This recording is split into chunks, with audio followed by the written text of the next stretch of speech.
하나님 임하시겠습니다. 왕이신 나의 하나님,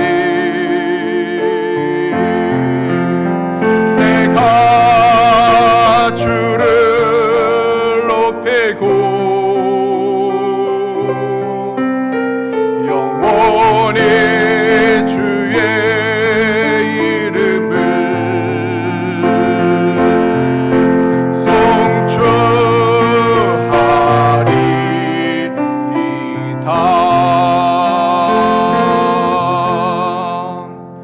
다시 사도신경으로 신앙 고백하시겠습니다. 전능하사 천지를 만드신 하나님 아버지를 내가 믿사오며 그 외아들 우리 주 예수 그리스도를 믿사오니 이는 성령으로 잉태하사 동정녀 마리아에게 나시고 본디오 빌라도에게 고난을 받으사 십자가에 못 박혀 죽으시고 장사한 지 사흘 만에 죽은 자 가운데서 다시 살아나시며 하늘에 오르사 전능하신 하나님 우편에 앉아 계시다가 저리로서 산자와 죽은 자를 심판하러 오시리라. 성령을 믿사오며 거룩한 공예와 성도가 서로 교통하는 것과 죄를 사하여 주시는 것과 몸이 다시 사는 것과 영원히 사는 것을 믿사옵나이다. 아멘. 찬송가 542장 다 같이 찬양 드리시겠습니다.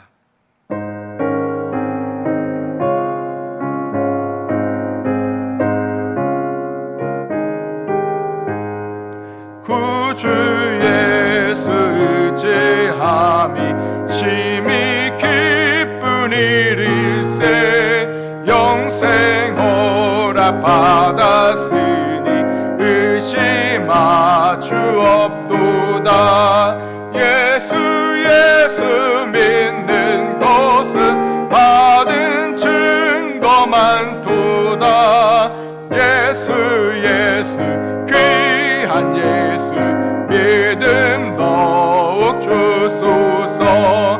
구주 예수 의지함이 심히 기쁜 일일세. 주를 믿는 나의 마음 그의 피에 적시네.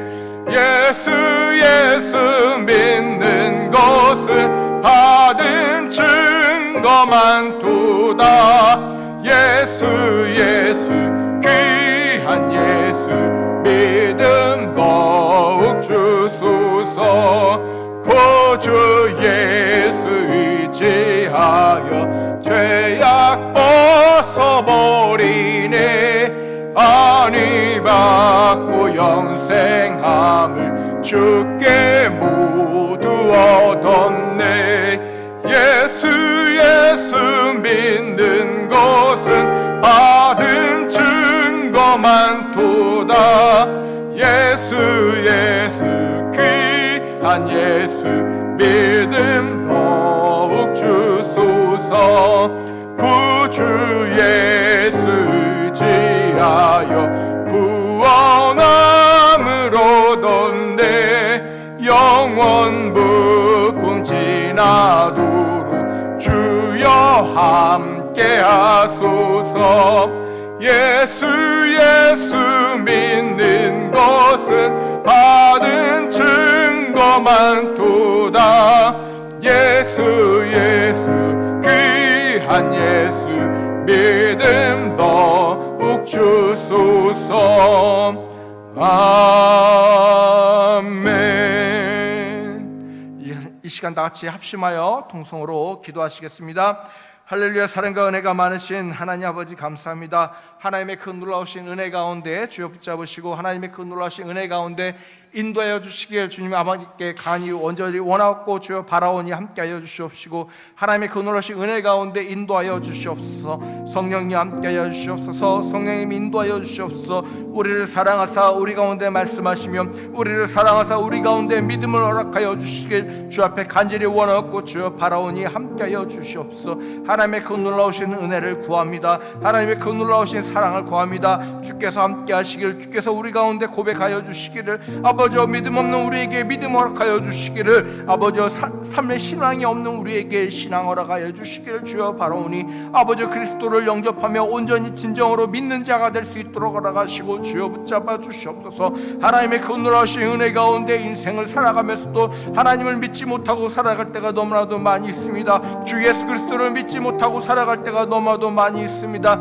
예배한다고 하여, 기도한다고 하여, 찬양한다고 하여, 아버지여 주를 영접한다고 입으로는 고백할지라도 우리 삶 가운데 주를 믿지 못하고 살아갈 때가 너무나도 많이 있습니다. 주여 우리를 용서하여 주시옵시고 주 앞에 온전히 나아갈 수 있도록 허락하시고 주여 붙잡아 주시옵소서. 주 앞에 온전히 고백할 수 있도록 허락하시고 주여 붙잡아 주시옵소서. 하나님의 그 놀라우신 은혜 가운데, 하나님의 그 놀라우신 그 말씀 가운데 주여 함께하여 주시길 간절히 원하고 주여 바라오니, 아버지여 그 큰 자리로 아버지 인도하여 주시옵소서. 아버지께 예배하는 자리로 아버지 인도하여 주시옵소서. 주의 교회에 아버지 주의 일꾼들을 부어주시옵소서. 주의 교회에 주의 일꾼들을 아버지 붙여주시옵소서. 예배하는 일꾼을 붙여주시옵시고 기도하는 일꾼을 붙여주시며 함께 아버지 하나님께 봉사하는 일꾼을 원하시며, 아버지 함께 하나님의 교회를 세워나가는 일꾼들을 아버지 주여 보내사 아버지 주의 교회가 하나님의 일꾼들로 차고 넘치는 교회 될 수 있도록, 함께 열심을 내는 성도들이 넘치는 교회 될 수 있도록 도우시고 주여 붙잡아 주시옵소서. 하나님을 사랑하는 주의 백성들이 하나님 앞에 거룩한 옷을 입고 주의 앞에 아버지 온전히 나와 예배하며 찬양하며 주 앞에 경배하는 아버지 예배와 찬양을 드리는 성도들이 주의 전에 아버지 들어오게 하여 주시옵소서. 하나님을 사랑하는 주의 성도들을 모아 주시옵소서. 하나님을 사랑하는 주의 일꾼들을 부어 주시옵소서. 하나님의 그 놀라우신 은혜 가운데 인도하여 주시길 주 앞에 고백하며 구하오니, 아버지 함께 하시고 우리의 삶 가운데 믿음을 허락하시며 우리의 삶 가운데 하나님의 그 놀라우신 은혜를 허락하여 주시옵소서. 주를 사랑한다고 입으로만 고백하는 자들이 아니 삶으로 아버지 나타나며 삶으로 고백되어지는 그리스도의 삶을 그리스도를 믿는 아버지 신앙인의 삶을 아버지 고백되어질 수 있도록 우리 삶을 아버지 되돌아보기 원합니다. 2024년 아버지 한 해가 벌써 절반을 넘어갔는데, 아버지 우리는 그리스도와 진정으로 연합하고 있는지 아버지 올 한 해 주제를 되돌아오며, 아버지 주여 남은 한 해를 아버지 주님과 진정으로 연합하며 지낼 수 있도록 인도하시고 주여 붙으시고 함께하여 주시옵소서. 그리스도와 연합하는 아버지 주의 성도 되게 하여 주시옵소서. 그리스도와 연합하는 주의 교회 되게 허락하여 주시옵소서. 그리스도와 연합하여 일하는 교회 되게 허락하여 주시옵소서. 그리스도와 연합하여 생활하게 하여 주시옵소서. 그리스도와 연합하여 고백하게 허락하여 주시옵소서. 그리스도와 연합하여 아버지 일하게 하여 주시옵소서. 그리스도와 연합하여 아버지 봉사하게 허락하여 주시옵소서. 그리스도와 연합하여 아버지 기도하게 하여 주시옵소서. 그리스도와 연합하여 복음을 전하게 하여 주시옵소서. 하나님의 그 놀라신 그 사랑 가운데 나의 주 나의 하나님이라 고백할 수 있도록 허락하여 주시옵시고, 우리의 삶이 진정으로 예수 안에서 고백되어지고 예수 안에서 아버지 고백되어지고 아버지 고백되어지는 그 신앙인의 아버지 삶의 고백이 나타날 수 있도록 아버지 드러날 수 있도록 열매가 맺힐 수 있도록 허락하시고 주여 함께하여 주시옵소서. 사랑과 은혜가 많으신 우리 주 예수 그리스도의 이름으로 기도하옵나이다. 아멘. 오늘 말씀 요한복음 4장 54절, 요한복음 4장 43절에서 54절까지 말씀입니다. 요한복음 4장 43절에서부터 54절까지 말씀, 신약성경 149페이지에 있습니다. 다 찾으신 것 같으니 함께 한 절 한 절 교독하시겠습니다. 이틀이 지남에 예수께서 거기를 떠나 갈릴리로 가시며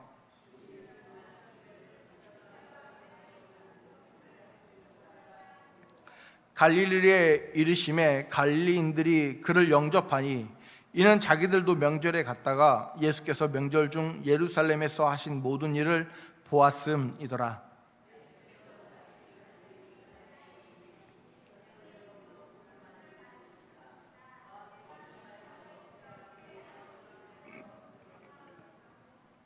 그가 예수께서 유대로부터 갈릴리로 오셨다는 것을 듣고 가서 청하되 내려오소서 내 아들의 병을 고쳐주소서 하니 그가 거의 죽게 되었음이라.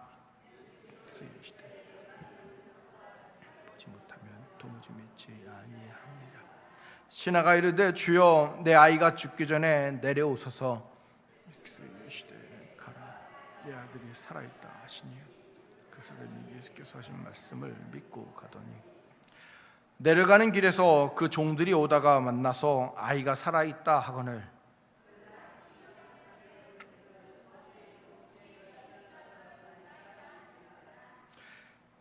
그의 아버지가 예수께서 그 아들이 살아있다 말씀하신 그때인 줄 알고 자기와 그 온 집이 다 믿으니라.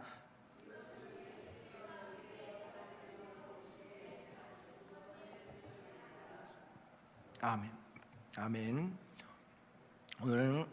오늘은 갈릴리의 신앙이라는 제목으로 말씀을 전하고자 합니다. 오늘 본문의 43절에서 54절에 갈릴리는 어떤 지역일까요, 여러분? 44절에 기록하기를 친히 증언하시기를 선지자가 고향에서 높임을 받지 못한다라고 말씀하시는 바로 그곳 갈릴리입니다. 갈릴리에서의 사역과 사마리아 수가의 사역을 오늘 4장에 같이 뒀는데, 우리가 지난주까지 본 수가의 사역과 갈릴리의 사역은 너무나도 극과 극을 보여주는 믿음의 현장을 우리에게 가르쳐주고 있습니다.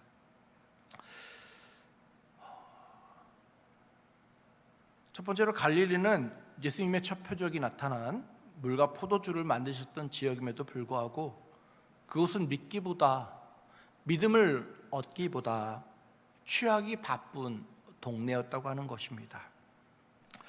물이 포도주가 되었을 때 그것을 먹는 신랑과 신부, 그 잔치에 참여한 많은 사람들이, 또한 그것을 떠다 준 종들까지도 그 누구도 예수님께서 행하신 그 표적을 보고 예수님께 나와 믿는 자는 없었습니다. 그 중에 믿는 자가 있었다면 예수님의 제자들밖에 없었다고 하는 것입니다. 물이 변하여 포도주가 되는 일입니다. 그냥 물도 아니고 그들의 손발을 씻기 위해 떠다 놓은 항아리에다가 물을 담아서 떠다 주는 거였습니다. 물돈 하인들은 알고 있는데도 불구하고 아는 거에서 끝났다고 성경은 이야기하고 있습니다. 요한복음 2장 9절 말씀에 기록하기를 하인들은 알더라라고 끝맺음을 하고 있다고 하는 것입니다. 여러분, 아는 것은 끝이 아님에도 불구하고 요한복음 2장 9절의 하인들은 아는 것으로 끝났다고 말하고 있다고 하는 것입니다. 본인들이 들었고 본인들이 그 명령을 받았음에도 불구하고 믿기보다도 그것을 가다주고 아는 걸로 끝난 하인들의 모습은 이 결혼식장에 참여한 모든 사람들의 가장 표본적인 모습을 보여주고 있는 것입니다. 자신의 결혼식인 신랑과 신부일 뿐만이 아니라 양가 부모님은 포도주가 떨어졌을 때 그 누구보다도 그 마음에 심적으로 갈급했을 것입니다. 그럼에도 불구하고 그 누구도 그 가운데 믿는 자는 여러분 나타나지 않았다고 하는 것입니다. 행하시는 표적을 보고 믿는 자는 예수님의 제자밖에 없는 그 동네가 바로 갈릴리입니다. 그리고 그들이 그러한 신앙을 보여주는 모습이 갈릴리의 표본적인 모습이라고 하는 것입니다. 이것저것에서 나타나는 모습이며 예수님께서 갈릴리에서 어떠한 상황이신지 말해주고 있는 모습이라고 하는 것입니다. 선지자는 고향에서 높임을 받지 못한다고 하는 그 말씀처럼 예수님께서는 그곳에서 표적을 행하셨음에도 불구하고 예수를 믿는 자는 그 자리에 없었다고 하는 것입니다. 여러분, 그곳이 바로 갈릴리의 신앙인의 모습입니다. 표적을 보았고 무엇인가 이적을 보았음에도 불구하고, 그리고 그 자리에 있음에도 불구하고, 하나님의 행하시고 예수 그리스도께서 역사하신 그 자리에 있음에도 불구하고 그 자리에 믿는 자가 없다고 하는 것입니다. 여러분, 우리는 기도를 하며 늘 구하지 않습니까? 주님, 내게 표적을 보여주시옵소서, 내게 이러한 이적을 보여주세요라고 기도하는데, 여러분 예수님을 믿고 계십니까? 여러분께 다가오는 그 표적과 그 이적을 보고 취하기는 하시는데 여러분 믿고는 계십니까? 우리는 예수를 믿어야 하는데도 불구하고 믿지 못한다고 하는 것입니다. 그저 머리로 아는 것으로 끝나는 것이 바로 현대인이라고 하는 것입니다. 많은 현대인들은 예수가 누구인지는 압니다. 그러나 그분을 영접하지는, 아니 그분을 믿지는 않는다고 하는 것입니다. 교회라고 하면 먼저 고개를 좌우로 흔들기도 합니다. 예수 믿으라고 하면 여러분 요즘은 전도도 쉬운 일이 아닙니다. 여러분 그거 아십니까? 공원에서 전도하다가 신고를 당하기도 합니다. 아파트나 빌라에 전도지를 붙이면 여러분 벌금을 물을 수도 있습니다. 지금은 그런 시기에 우리가 살아가고 있습니다. 복음을 전한다고 쉽게 전할 수가 있는 시기가 아니라고 하는 것입니다. 내가 전하는 복음을 잘 듣지도 않습니다. 그렇다고 우리가 전하지 않아서도 안 되겠죠. 예수님께서 그럼에도 불구하고 갈릴리로 다시 돌아오신 것처럼 우리는 복음을 전하는 자가 되어야 합니다. 우리는 믿는 자가 되어야 한다고 하는 것입니다. 두 번째로 갈릴리의 신앙은 믿음으로 끝나는 것이 아니라 영접하는 신앙이라고 하는 것입니다. 영접하는 거 좋습니다. 영접이라고 하는 헬라어 단어는 데코마이라는 뜻으로 받다, 받아들이다, 환대하다, 환영이다라는 의미를 가지고 있습니다. 예수님께서 예루살렘에서 사역하시는 그 모습, 예수님께서 예루살렘에서 사역하시며 그들 가운데 예수님께서 높임을 받는 모습을 보며 그 가운데 있던 갈릴리 사람들은 예수님께서 이제 갈릴리로 오시자 영접했다고 오늘 본문은 45절에 기록하고 있습니다. 그들은 예루살렘에서 오시는 예수님을 기다리고 영접하기를 바랬습니다. 그러나 오늘 본문 이전에 나오는 수가라는 동네에서 예수님께서는 그들의 믿음을 보셨습니다. 수가에서는 손가락질 받던 한 여인을 통하여 그 온 동네가 들썩였고 예수 그리스도를 영접하는 것뿐만이 아니라 그들은 믿게 되었고 믿음의 고백을 하는 것을 우리는 성경을 통해 볼 수가 있습니다.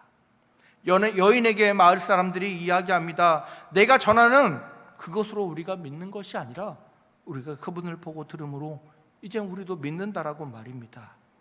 그분과 함께함으로 그냥 영접으로 끝나는 것이 아니라 우리는 믿는다라고 하는 것으로 끝난다고 하는 것입니다. 반면 갈릴리는 여러분 영접으로 끝나는 동네입니다. 그들에게 믿음은 오늘 본문을 통해 바라볼 수가 없습니다. 오늘 본문 45절 말씀처럼 갈릴리의 이름의 갈릴리인들이 그를 영접하니 이는 자기들도 명절에 갔다가 예수께서 명절 중 예루살렘에서 하신 모든 일을 보았음이더라 라고 고백하며 마무리 짓고 있다는 것입니다. 그러기에 예수님께서도 선지자를 빗대어 오늘 본문에 선지자가 고향에서 높임을 받지 못한다라고 말씀해 주신 것입니다. 예수님께서 함께 하시는 그곳, 예수님께서 사역하셨고 자라나셨고 복음을 전하시기 정말 최적의 장소이고 복음을 받아들이고 믿음이 성장하기에 가장 좋고 가장 부응할 것 같은 그 자리가 예수 그리스도를 믿는 자리가 아니라 예수 그리스도를 영접함으로 끝나는 자리가 되었다고 하는 것입니다. 여러분, 여러분의 신앙은 어떠십니까? 요한복음 1장 12절은 기록하기를 영접하는 자 곧 그 이름을 믿는 자들에게는 하나님의 자녀가 된 권세를 주셨으니라고 고백하고 있습니다. 영접하는 자, 즉 예수 그리스도를 영접하는 자는 예수 그리스도를 믿는 자라고 이야기하는데 갈릴리는 이것이 허용되지 않는 동네라고 하는 것입니다. 이 말씀과 다른 행보를 걷는 것이 바로 갈릴리라고 하는 것입니다. 그들은 예수를 영접하는 것이 아니라 예루살렘에서의 한 유명인을 열렬히 환영하고 받아들였을 뿐입니다. 우리도 가끔 어떤 연예인이 온다고 하면 여러분 난리가 나지 않습니까? 여러분, 올림픽에서 금메달을 딴 선수들이 한국에 들어오면 기자들이 앞에 나가서 열렬히 환영합니다. 그렇듯 어찌 보면 갈릴리 사람들은 예수를 믿는 것이 아니라 예수를 열렬히 환영하며 영접한 것과 다름이 없다고 하는 것입니다. 그러기에 그들 가운데는 믿음이 없습니다. 그러기에 예수께서 갈릴리에 들어가시고 그곳에서 사역했음에도 불구하고 그들 가운데 믿는 자는 나타나지 않았다고 하는 것입니다. 45절 말씀에 어쩌면 그들은 예루살렘에서 하신 일을 모두 보고 믿었더라고 하는 말씀이 기록되어야 하는데도 불구하고 그들은 보고 영접으로, 보고 환영으로 끝났다고 하는 것입니다. 영접이 아닌 믿음을 위한 우리는 기도해야 합니다. 내 믿음이 부족한 것 같으면 우리는 믿음을 위해 기도해야 하는 것입니다. 우리는 세상의 많은 것을 구하며 살아가고 있습니다. 여러분, 기도하실 때 무엇을 구하십니까? 주님, 주님 하나님 나라를 위해, 여러 가지를 위해 우리는 기도합니다. 주께서 가르쳐 주신 기도문을 읽을 때도 있습니다. 그러나 우리는 기도를 하다 보면 잊어버리는 것이 있으니 바로 우리의 믿음 없음을 바라보며 주께 믿음을 구해야 한다고 하는 것입니다. 나의 믿음 없음을 되돌아오며 하나님 앞에 우리의 믿음 없음을 놓고 기도해야 한다고 하는 것입니다. 주여, 내게 믿음을 허락해 주시옵소서. 많은 교회를 다니다 보면 여러분, 많은 기도의 내용을 듣지만 믿음을 달라고 하는 기도의 내용을 들어본 적은 여러분 극소수였던 것 같습니다. 우리는 우리의 신앙이 얼마나 좋은지 한번 되돌아보아야 합니다. 내가 얼마나 믿음이 있는지 말입니다. 우리의 믿음과 이 갈릴리 사람들의 믿음을 비교했을 때 내 믿음이 좋은지 우리는 돌아보아야 한다고 하는 것입니다. 그리고 우리는 믿음을 구해야 합니다. 주여, 나에게 믿음을 주시옵소서라고 말입니다. 주님께 여러분들의 믿음을 구해야 한다고 하는 것입니다. 주님께 간절히 구해야 합니다. 주님께서 주시기까지 영접하는 것으로 끝나는 것이 아니라 주께서 주시는 믿음을 갈구해야 한다고 하는 것입니다.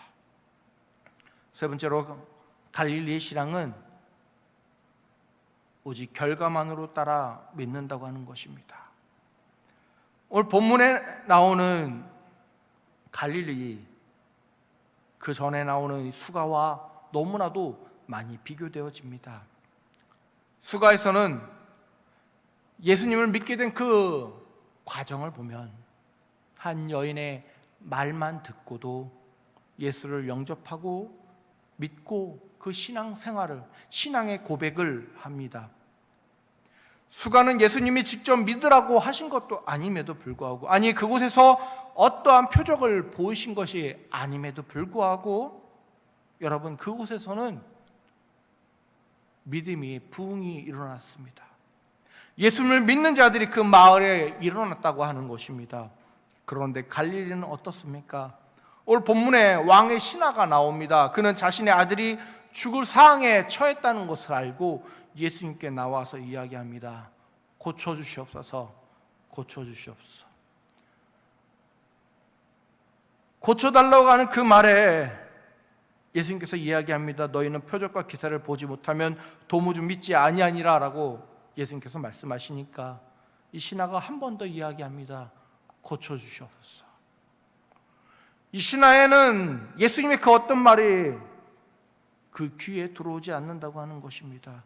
그저 고쳐달라고 하는, 어찌 보면 아버지로서 당연한 고백이고, 어찌 보면 아버지로서 죽어가는 자녀를 바라보며 당연한 고백일 수 있지만 그것은 갈릴리 사람들의 동일한 모습이라고 하는 것입니다. 그는 두 번이나 예수님께 간청했음에도 불구하고 예수님의 말씀 50절 말씀처럼 가라 내 아들이 살아있다라고 하는 그 말씀에 그곳에서 쫓겨나듯 떠나가게 되어집니다. 우리가 보는 성경은 그가 믿음으로 가더니라고 기록하고 있지만 어찌 보면 그는 쫓겨가는 것과 다름없이 떠났다고 하는 것입니다. 그는 그의 걸음은 결코 평탄한 걸음은 아니었을 것입니다. 그의 걸음은 결코 빠른 걸음도 아니었다고 하는 것입니다. 51절 52절 말씀처럼 내려가는 길에서 그 종들이 오다가 만나서 아이가 살아있다 하거늘 그 낫기 시작한 때를 물은즉 어제 7시에 열기가 떨어졌나이다 하는지라 라고 고백하고 있습니다.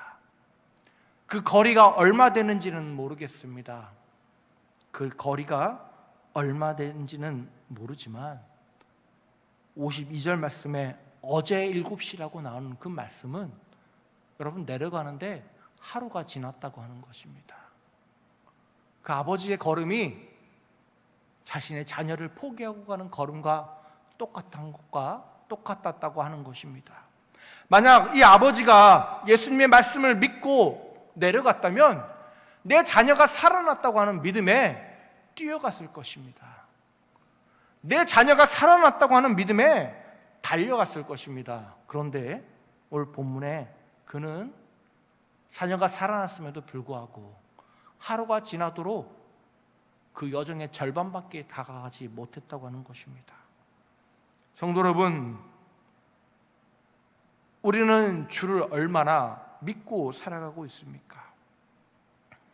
분명 예수님께서는 내 자녀가 살아났다고 말씀하셨는데 오늘 본문에 나오는 신하는 믿지 못하고 있다고 하는 것입니다. 오직 그 종이 올라와서 중간에 만나 아이가 회복되었다고 하는 소식을 듣고 나서야 그는 믿음이 생겼다고 오늘 본문은 고백하고 있습니다. 53절에 고백하기듯 그의 아버지가 예수께서 내 아들이 살아있다 말씀하신 그 때인 줄 알고 자기와 그 온 집안이 다 믿으니라 라고 고백하고 있다고 하는 것입니다. 53절 고백처럼 그때서야 그는 믿었습니다. 그리고 그 집안이 다 믿었다고 하는 것입니다. 여러분, 믿음의 길은 결코 쉬운 길이 아닙니다. 내가 예수를 영접하고 있는지 내가 예수를 믿고 있는지는 우리의 신앙을 돌아봐야 한다고 하는 것입니다. 여러분, 예수님을 영접하고 계십니까? 나 오늘 교회 갔으니까 예수님을 영접했어. 나 오늘 예수님께 기도했으니까 예수님을 영접했어. 나 오늘 찬양했으니까, 오늘 나 섬겼으니까, 여러 가지 이야기할 수 있지만 정말 내가 예수 그리스도를 믿고 있는지는 우리 돌아보아야 한다고 하는 것입니다. 성도 여러분, 예수님께서는 하나님의 아들이시며 그분은 우리를 위해 죄에서 죽으셨고 그 죽음이 끝이 아닌 부활하셨으며 다시 승천하셨고 이 땅에 심판하러 다시 오실 분이십니다. 그것은 변하지 않는 진실이고 그것은 변함없는 사실입니다. 그리고 진리입니다. 우리는 그분을 믿고 그분을 위해 기도하며 그분께 기도하는 것입니다. 성도 여러분, 그리스도인이라면서 살아가다 보면 우리는 삶 가운데 믿음이 좋은 것 같을지라도 때로는 오늘 본문에 나오는 왕의 신하의 걸음처럼 정말 세상을 포기한 것처럼 걸어갈 때가 참 많이 있습니다. 오늘 하루를 다 산 것처럼 걸어갈 때가 많이 있습니다. 오늘 당장 주님이 오실 것처럼 걸어갈 때가, 내일 당장 주님이, 아니 1시간 후에 주님이 오실 것처럼 세상 다 산 걱정과 근심을 하며 살아갈 때가 너무나도 많이 있다고 하는 것입니다. 여러분, 주님이 지금 오십니까? 우리는 그 때와 시는 알 수 없습니다. 그 때와 시를 안다고 하는 것은 이단들 뿐이죠. 때와 시는 오직 하나님뿐이 알 수 없습니다. 우리는 그러기에 오직 믿음을 가지고 이 땅에서 살아가야 합니다. 걱정과 근심과 모든 것을 내려놓고 왕의 신하의 걸음이 아니라 정말 믿음의 걸음을 걸으며 살아가야 합니다. 여러분, 믿으시길 바랍니다. 오늘 본문의 제목처럼 갈릴리의 신앙을 절대로 본받지 마시길 바랍니다. 그 신앙은 여러분 신앙이 아닙니다. 그 신앙은 그리스도인의 모습이 아니라고 하는 것입니다. 여러분, 믿으십니까? 주를 온전히 믿으신다면 정말 믿음의 걸음을 거십시오. 믿음의 걸음은 기쁨의 걸음이고 즐거움의 걸음이며 환향의 걸음이고 자신의 아들이 살아났다고 믿고 뛰어다니는 걸음이라고 하는 것입니다. 여러분의 발걸음들이, 여러분의 삶이 진정으로 주를 믿는 믿음의 걸음을 걸어가시길 바라겠습니다. 기도하겠습니다. 할렐루야. 사랑과 은혜가 많으신 하나님 아버지, 감사합니다. 주님, 우리는 이 땅을 살아가면서 예수를 믿는다고 입으로는 고백하지만, 아니 때로는 어찌 보면 여러 사람들이 보기에 영접한다고 보일지는 모르지만 믿음의 걸음을 살아가지 못할 때가 너무나도 많이 있습니다. 사람에 치이고 돈에 치이고 재물에 여러 가지 상황에 치이다 보니까 우리의 믿음을 갉아먹을 때가 너무나도 많이 있습니다. 주여, 주님과 연합하여 우리의 믿음이 다시 부흥의 길로, 믿음의 걸음을 걸을 수 있도록 인도하시고 역사하여 주시옵소서. 진정으로 누가 보더라도 이 땅에 살아가는 믿음의 성도의 걸음을 걷는 저희 애연교회 성도 한 명 한 명 될 수 있도록 인도하시고 이끌어 주시옵소서. 사랑과 은혜가 많으신 예수님의 이름으로 기도합나이다. 아멘. 광고 말씀 전해드리겠습니다. 사역 안내입니다. 화요일 노방전도가 화요일 오전 10시에 있습니다. 다음 주는 추석이라서 다음 주는 하지 않습니다. 그리고 목요일 중보기도가 목요일 오전 11시, 내일 11시에 있습니다. 교회 청소가 토요일 11시에 있고 토요일 호떡전도가 매주 토요일 오후 5시에 있습니다. 새생명 관계전도 축제에 대해서 말씀드리겠습니다. 올 한 해 반드시 한 분씩 정해서 초청하시길 바라겠습니다. 3차는 9월 22일입니다. 추석 바로 다음 주죠. 그리고 4차는 11월 3일 첫째 주일 추수감사 주일입니다. 기도로 이웃과 낙심한 가족, 친구를 초청해 보시길 바라겠습니다. 초청한 명단을 작성하여 교회에 제출해 주시며 함께 기도하며 힘써 초청합시다.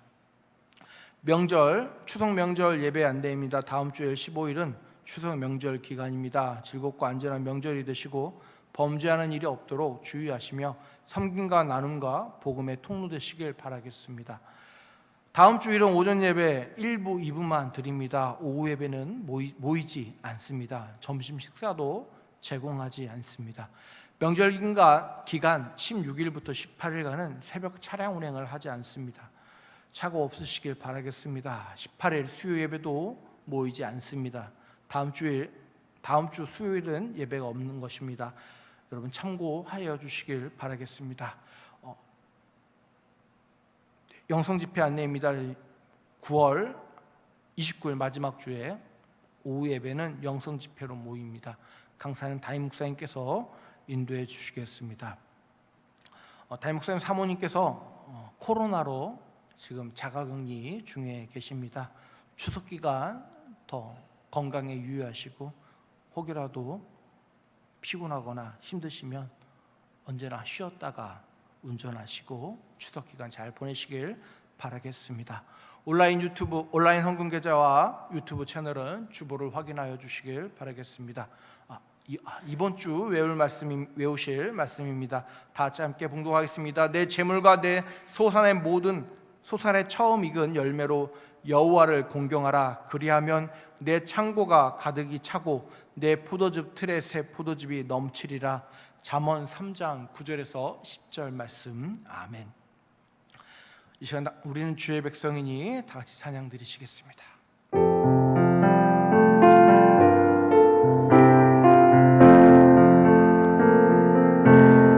우리는 주의 백성이오니 주의 그 큰 일을 선포합니다.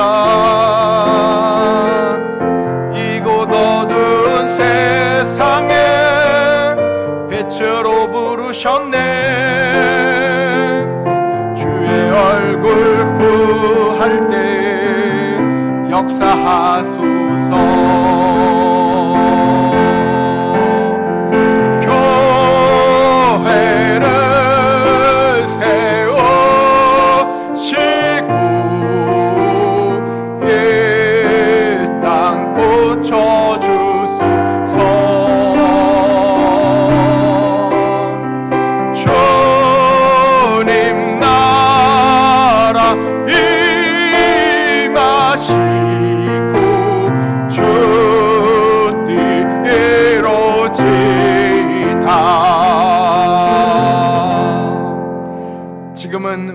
예수 그리스도의 그 넘치는 은혜와 성령님의 내주교통 충만하신가, 그 자녀를 보내시기까지 우리를 향한 하나님의 그 놀라우신 그 사랑하심이, 주를 온전히 믿고 믿음으로 나아가며 살아가고자 고백하며 믿음을 간구하는 주의 귀한 애언교회 성도들 삶 가운데, 순간순간 가운데 언제나 영원히 함께 있을지어다.